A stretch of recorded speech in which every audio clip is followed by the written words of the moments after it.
lectures for me with you, because Dr. for the mole one, of course, because Dr. Raja will do the pentose phosphate pathway, and the remaining 2 lectures will be done by Dr. Abdel Jabbar. I posted for you on Moodle the lectures included on for the final. Did you receive them? Yes. Okay. And the number of questions. So the total number of questions will be 100. And some of them will be SAQ. Some of those 100 questions will be SAQ. Okay? Sorry? Anyone ask anything? Okay. So I wish you best of luck for the final. Study well. As you know, the final consists of 70% of the mark. So even if you haven't done well for the midterm, you still have a big chance to improve your grade for the final, inshallah. Okay? The level of the SAQ, it will be the same as the clinical scenario we have in the TBL? To be honest with you, I put the MCQ but not the SAQ. But what I have in mind, and no, the SAQ will be like short answer question, similar to the MCQ, but I won't have the answer. So it will be something very small, okay? So it will not be a long clinical scenario, no. It will be just because we don't have, like, we specify the same time. So I'm planning to do it as just short questions. So we just have to answer by 1 line or so, okay? But again, I haven't prepared the SAQ yet. So today we're going to talk about glycogen synthesis and degradation. Okay, it's not very complicated lecture. There are no detailed pathways in here. We're just going to talk about the regulatory mechanism and which hormones are important and when is glycogen stored and when it is broken. And of course, we have the glycogen storage disease, which which will be covered tomorrow in the next lecture. Okay, so we're going to talk about the structure of glycogen, the enzymatic step briefly in making and breaking glycogen, how this glycogen metabolism is controlled, the glycogen storage disease, and we're just going to have a go at some clinical scenario with glycogen storage disease, and this is for tomorrow. So this is the objectives of today and tomorrow, inshallah. Okay, so far, we have covered glycolysis, right? Going from glucose to pyruvate. This is anaerobic glycolysis. And we covered gluconeogenesis, right? Making the glucose from pyruvate. Today we'll talk about these 2 parts. Okay, so when we are well fed, okay, the excess glucose will be stored as glycogen, and this is called glycogenesis. Okay? So you can see here the word root glycogen is there, okay? So you shouldn't confuse glycogenesis with the gluconeogenesis, okay? Here we have glucose and we have neon, gluco and neo. Although they both end with genesis, this is talking about making glucose from non-carbohydrate precursor, and this is talking about making glycogen. The degradation of glycogen is what?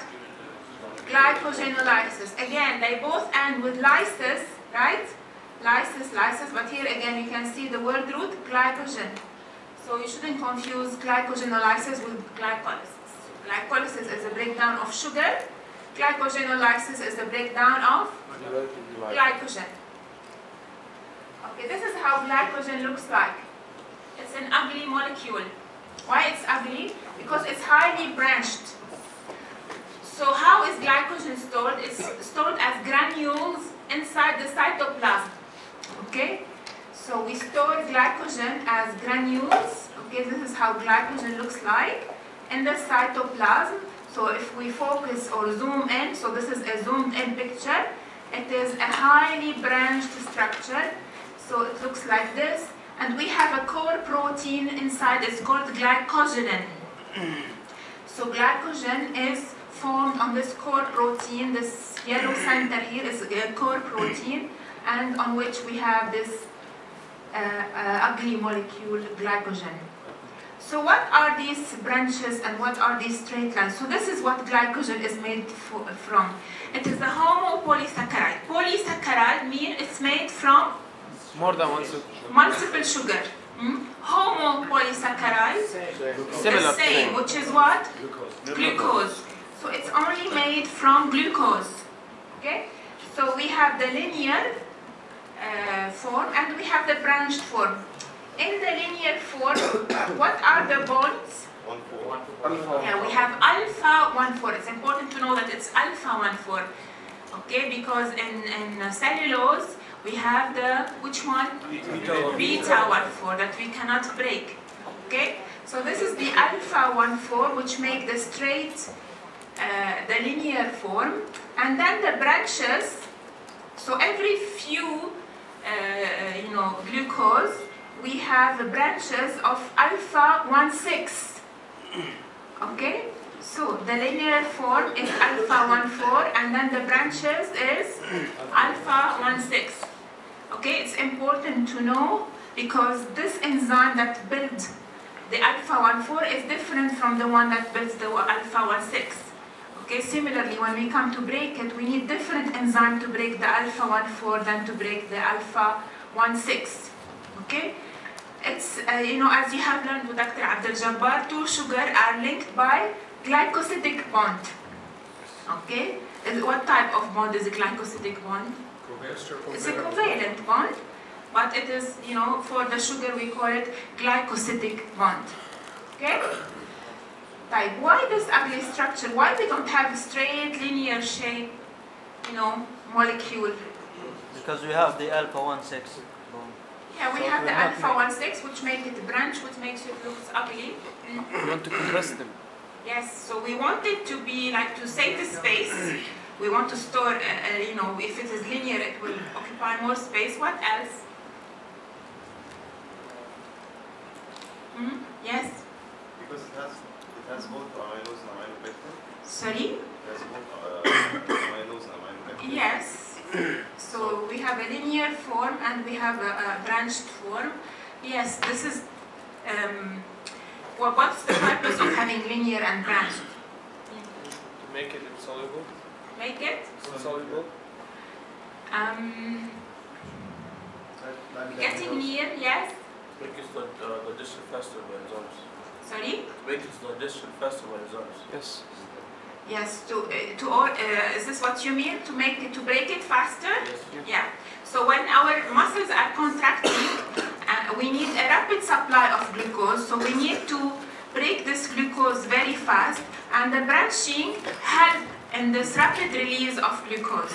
Okay? If it was a linear one, then we need to cut one molecule at the end. Because it has many ends, then we will cut all these ends at once and release too much glucose at one time. Okay? So the branching helps with the rapid release of glucose. Okay, so glycogen is the source of blood glucose in the absence of diet. As we have seen, if we're not eating, what are the two sources of glucose? Either glycogenolysis or gluconeogenesis. Okay? So, where do we store glycogen? Liver. In the liver and in the muscles. Okay, not the kidney. The kidney are responsible for gluconeogenesis, right? We mentioned the liver and kidney last time because we said gluconeogenesis takes place in the liver and in the kidney. Remember? Now we're talking about glycogen. Where do we store our glycogen? We store it in the liver and also in the muscle. Okay, how do we store it? As granules. Where are these granules located? Inside the cell. In the cytoplasm. Okay. We said it is a branched homopolysaccharide made from glucose, repeating unit of glucose, and the linear branch or the linear form is alpha 1,4. And every 8 to 10 glucose molecule, we have a branch which is made from alpha 1,6. And as I said, this highly branched structure will allow for rapid release of glucose when needed. Okay, so if you're running fast, you need a rapid, source of energy, lots of ATP. You need your glucose, and the glucose will come from glycogen from this highly branched structure. Okay? Your question? What is the name of the protein that's made of the core? Yeah, it's in the slide. It's written in the slide. It's glycogen. Okay, but you'll see it in one of the slides. Okay, so what is the purpose of storing glycogen in the liver and in the muscle? Who can answer this question? Yes? Use it later. Okay, so in the liver, what do you use it for? Yes? Increase the blood sugar in the blood. Yes, to maintain glucose homeostasis for the liver. And for the muscle, do you use it the same to regulate blood sugar? No. Why not? Muscles don't release it. Yeah, don't release it to the blood. Why they don't release it to the blood? They use it for themselves. Okay, why this is not possible? Glucose transporters. Sorry? Glucose transporters are different. No. There is no enzyme to Because they are converted to remove the phosphate group. Excellent, excellent. So once we broke the glycogen, we are going to break it as glucose 6-phosphate, which is trapped inside the muscle cell because the muscle cell don't have the gate, like the gate. what? Phosphatase? Yes, doesn't have the glucose 6-phosphatase to remove the phosphate group and therefore to release the glucose from the muscle. Okay? So in the liver, we store glycogen in order to maintain blood sugar. So when we're not eating overnight, when we're sleeping, our blood sugar is maintained by our glycogen stores. In the muscle, the glycogen is stored to meet the energy requirement for the muscle cells. So during the day, when we are moving around, when if we want to do some exercise, even if we have not eaten, we have some glycogen stores which can keep us going between meals. Okay? Okay, so now we're gonna discuss glycogenesis. Okay, so what is glycogenesis? Glycogenesis. Making glycogen. The making of glycogen. So it's glycogen synthesis. Okay? Luckily for both glycogenesis and glycogenolysis, we're going to focus on one enzyme, okay, the most important enzyme, the regulated enzyme for this pathway, but we'll mention the others, okay? So the synthesis of glycogen starts from glucose 6-phosphate. So we start with the glucose 6-phosphate. And where is this glucose 6-phosphate coming from? Glycolysis. The first step of glycolysis, okay? So when we have high levels of glucose 6-phosphate, okay, therefore we will start, instead of concentrating on breaking more glucose, we are going to store that glucose, okay? But you need to know that we cannot store glucose as glycogen when the glycogen stores are full. So unlike fat, where the fat storage can be unlimited, and the individual gets fatter and fatter and fatter until he explodes, the glycogen stores are limited, they are finite. Okay? So what will happen if your glycogen stores are full and you are eating more and more carbs? What will happen? Any excess glucose will be converted to body fat. Okay? As I mentioned before, how do we start making the glycogen? With a core protein called the glycogen. And we said we're going to add the glucose 6-phosphate to this granule. So this is the pathway of making glycogen. I'm going to mention it, but the most important enzyme is this one. Okay? So we start with glucose being phosphorylated. This is the first step of glycolysis. If we have high level, this is when glycogen synthesis will proceed. Okay? So we then going to change this glucose 6-phosphate to glucose 1-phosphate by an enzyme that you don't need to know. And then this glucose 1-phosphate gets activated by adding UTP to it, forming an activated form of glucose called UDP glucose. Okay? So we need this activated form of the phosphorylated glucose, which is the glucose 1-phosphate. And then this is the important enzyme, glycogen synthase will add glucose, okay, to this pre-existing branch of glycogen around the glycogen protein. Okay, so this is how glycogen synthesis take place, or glycogenesis. What you need to know, and this is the most important enzyme, and it's easy to remember that glycogen synthase, okay, is the rate-limiting enzyme in glycogen synthesis. This is the enzyme that is going to be regulated and the key player in glycogen synthesis.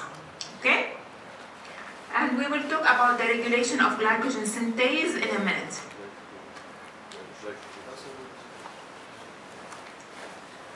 Okay, so it is listed here what I have explained, that glucose is converted to glucose 6-phosphate. This is the first step of glycolysis.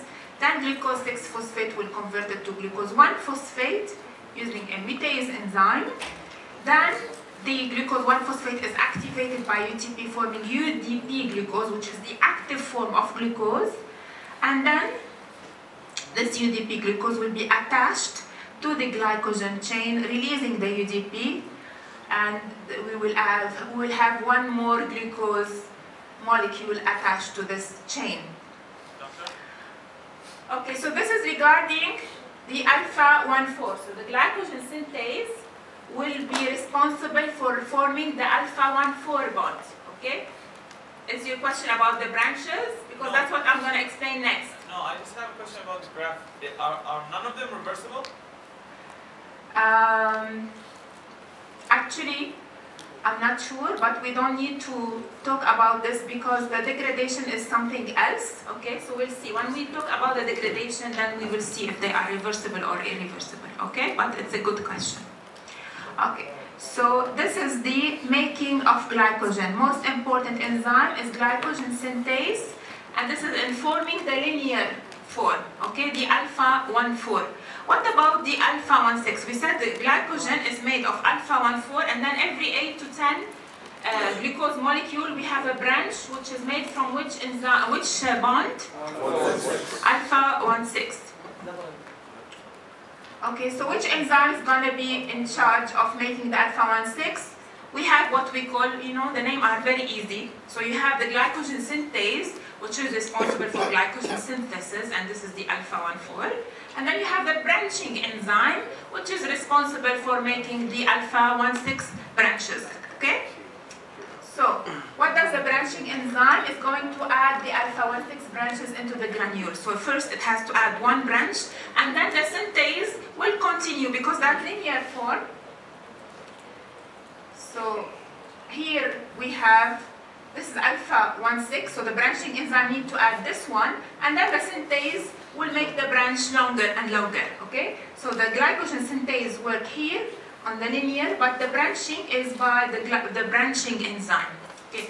Why we need to know about those different enzymes, the branching, because, and the synthase, then we will see the debranching, because as we will learn later, in glycogen storage disease, which is very important for you as a future clinician, there are mutations which can affect each of these enzymes. So we have mutation or deficiencies in the branching enzyme, we have deficiencies in the debranching enzyme, etc. So that's why we need to know the details about this enzyme.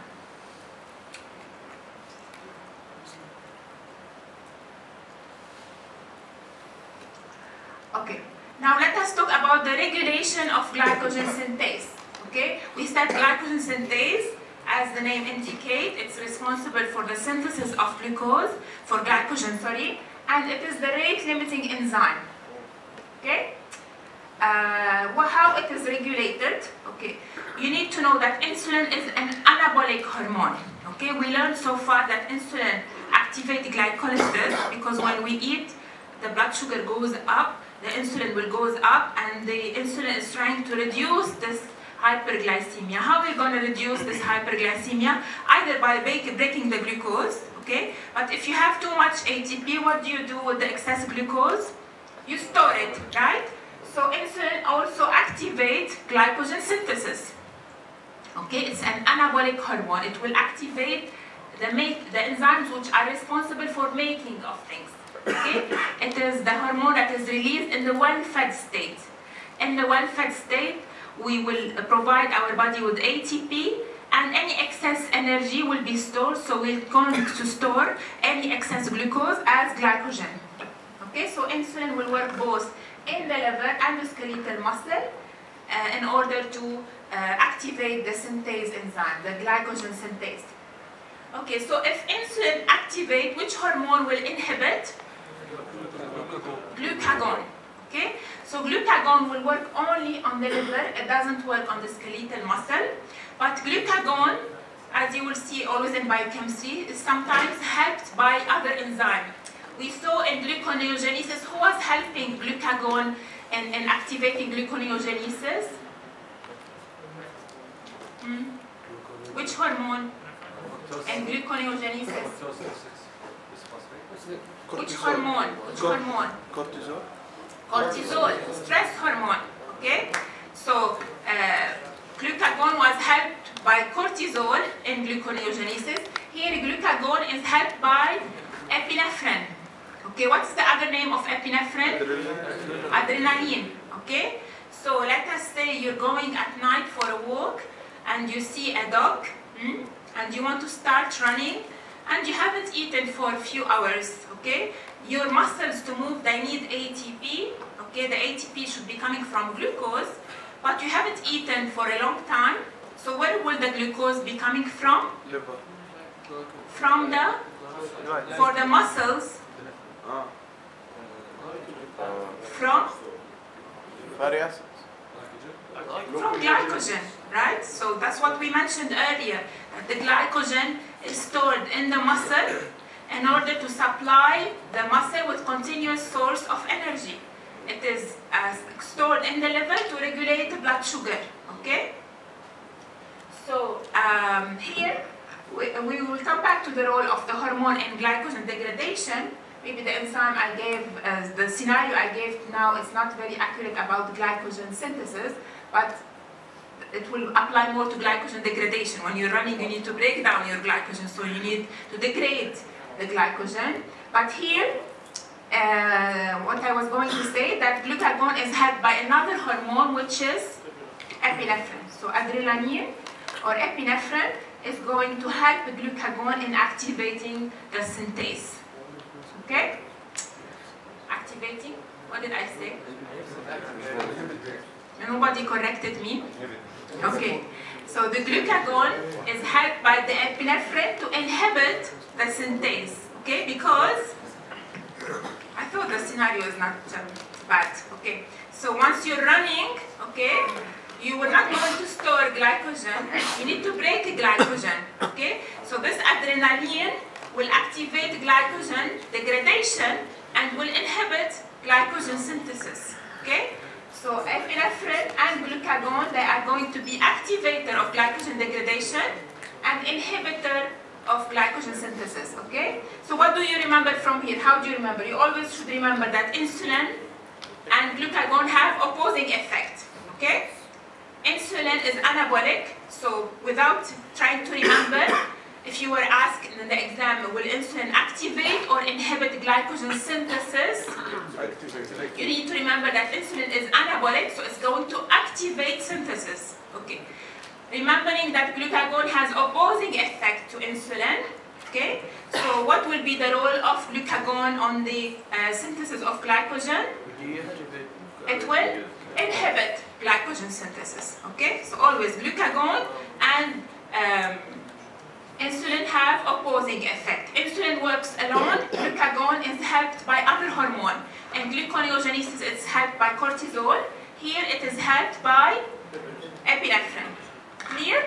Epinephrine works in both the liver and the skeletal muscle, but glucagon works only on the liver. Okay. How do these hormones regulate glycogen synthesis? Okay. This is going to be a big topic in Mol 2, but for now, you need to know that the glycogen synthesis is regulated via this hormone by phosphorylation and dephosphorylation. Okay, phosphorylation, dephosphorylation is a type of which modification? Activation, deactivation. Is it allosteric or covalent? Covalent. Covalent modification, okay, because phosphorylation, dephosphorylation are type of covalent modification. So, again, So far, all the enzymes that we've seen in biochemistry, they are active when they are what? Phosphorylated or dephosphorylated? Dephosphorylated. Can you remind me which enzymes were active when dephosphorylated? BFK2 and pyruvate kinase. Right? Now we have a third enzyme, which is glycogen synthase. If phosphorylated, is going to be inactive. Okay? So glycogen synthase, phosphorylated form is inactive. So how does glucagon inactivate the enzyme? So I'm going to go briefly through it, but this is really going to be the topic in more too when we do cell signaling. Okay? So what happened here, there is a cascade of events. We call this cell signaling. Okay? So what is this signal? The pancreas will secrete glucagon, and the glucagon will bind to its receptor on the liver, under the plasma membrane, cell membrane of the liver, and it's going to activate adenylyl cyclase. What does this enzyme do, the adenylyl cyclase? It's going to lead to the formation of cyclic AMP. This cyclic AMP is what we call in biochemistry or cell biology second messenger. Okay? So what does the second messenger do? It's going to carry the message, the first messenger who is glucagon. But glucagon cannot enter the cell. So inside the cell, it needs a molecule to convey the message. And which molecule is going to be? Cyclic AMP. So what does the cyclic AMP do? It's going to activate protein kinase. Okay? So this is called cyclic AMP dependent protein kinase. It will become active. And once it's active, what will the kinase do? It's a protein kinase. It's going to what? Phosphorylate the enzyme and therefore inactivate the hormone. Okay? So here we've seen how glucagon, okay, through binding to its receptor will activate a signal transduction pathway that you will learn about in mole 2, which will result in the phosphorylation of synthase and therefore inactivation of the glycogen synthase. Okay, and therefore we are going to inhibit glycogen synthesis in the time of hunger or in the time of stress. Okay, so the epinephrine will work similarly, but now on muscle and liver cells, and it's going to lead to the inactivation of the synthase. We said insulin will what?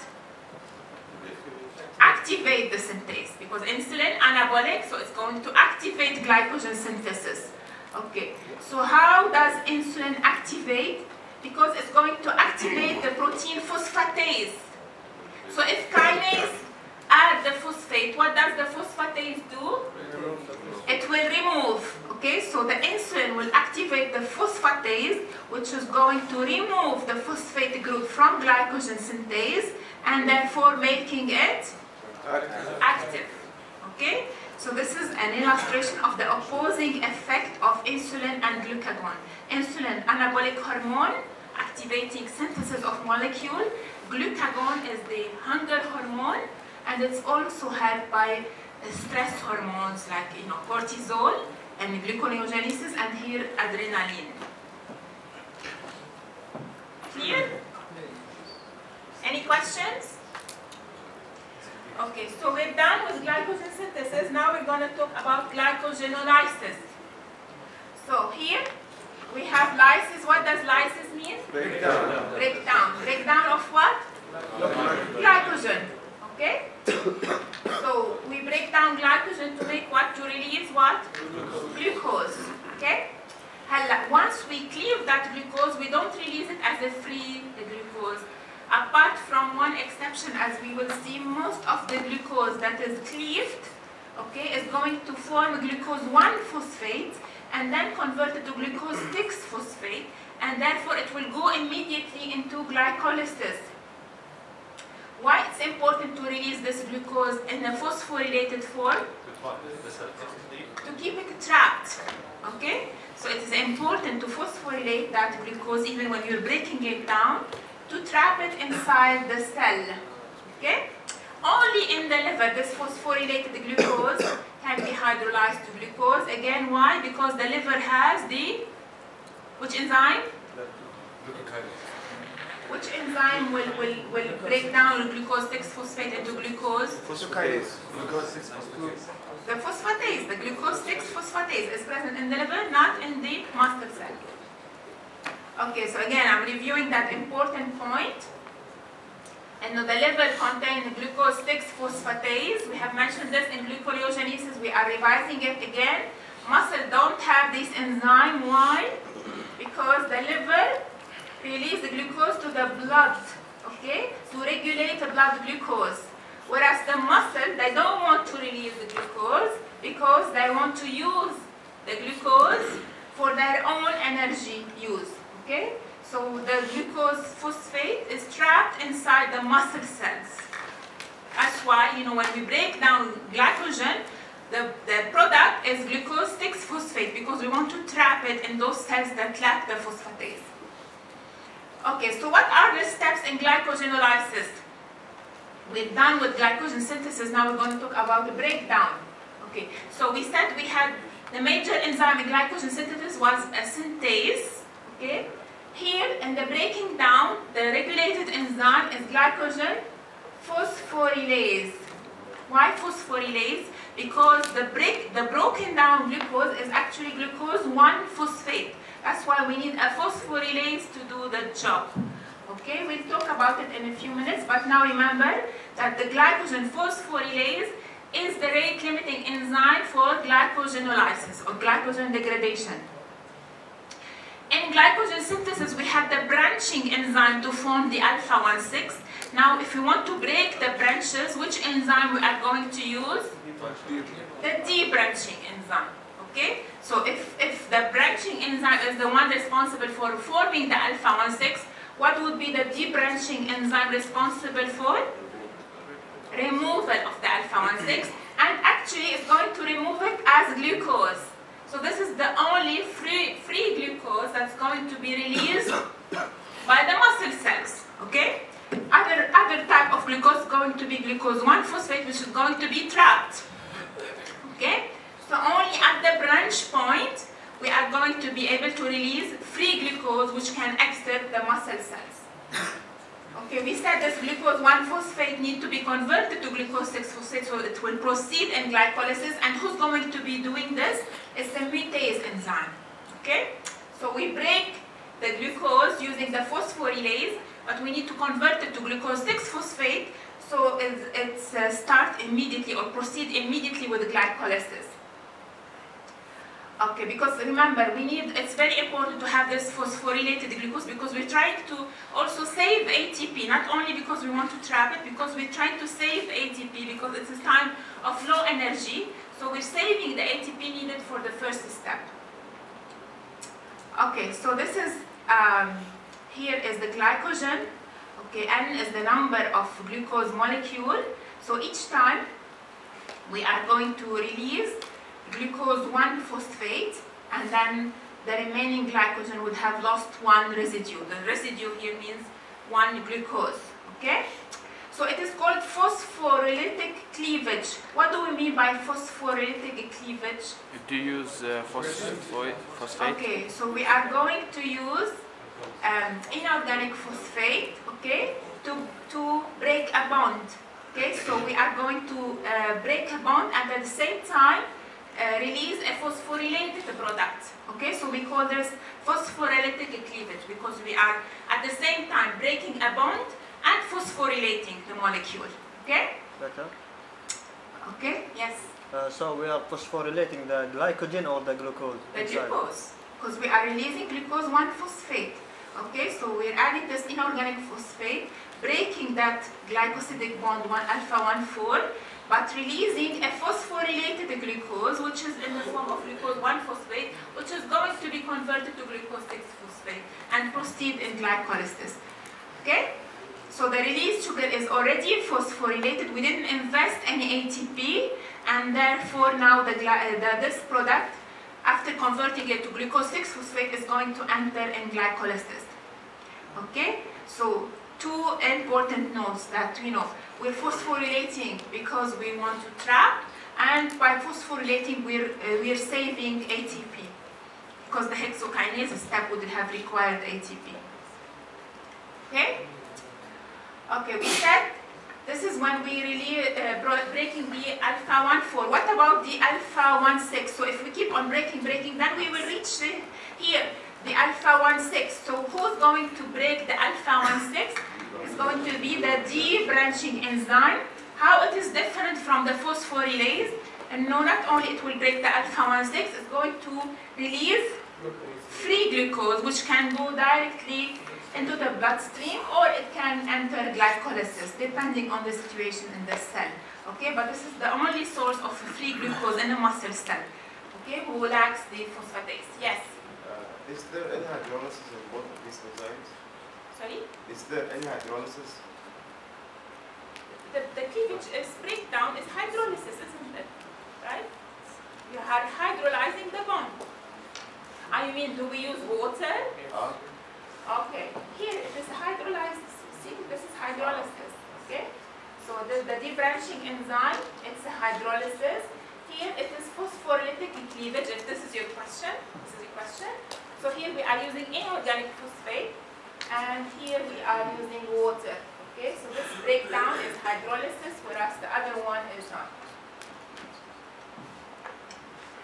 Okay. We mentioned the mutase enzyme. What is the job of mutase? To convert the glucose 1 phosphate to glucose 6 phosphate. Okay, so this is why we need the mutase, but it is a very, it's not a very major enzyme. It's minor enzyme. So the important enzyme, there is no mutation here. There is no genetic, there is no clinical correlation, but we will see that there are diseases involving the debranching enzyme and the branching enzyme, the phosphatase, and others, as we will see later. Okay, now we're going to review glycogen synthesis and the breakdown. Okay, this is the answer to your question. Some enzymes are reversible, some are other, but anyway, this is not, don't compare it here to glycolysis and gluconeogenesis, because it's a different strategy, it's a different pathway actually. So here we are from top to bottom, we are breaking glucose, okay? We have learned that to break glucose, which enzymes are needed? To break glycogen, sorry, which enzymes are needed? The phosphorylase, the debranching, and the mutase, okay? And for making glycogen, what are the enzymes needed? Synthase, branching, and also you need the mutase, but you need other enzyme actually to activate the glucose. So you need the enzyme that's going to make the glucose active.